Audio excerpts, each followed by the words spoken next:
वो पूछती है कि होम्योपैथिक दवाई काफ़ी सर्जरी से इंसान को बचा सकते हैं।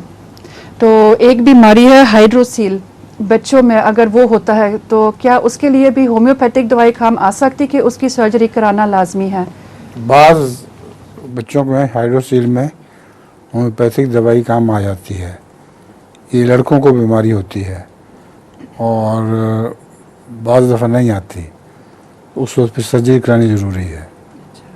तो कौन सी दवाई है हजूर, कुछ याद है? वो अलामतें देख के बतानी अच्छा, पड़ती है। ठीक है। सकला माफ़ करना, हाइड्रोसील की नहीं, मैं दूसरी उसी के साथ मिलती जुलती बीमारी है जिसमें खुशिया ऊपर होता है, उतरता नहीं।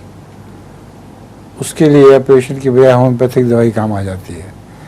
लेकिन जो आप बीमारी कह रही हैं उसका मेरे इल्म में नहीं है कि कोई होम्योपैथिक काम आए, उसका ऑपरेशन करवाना पड़ेगा।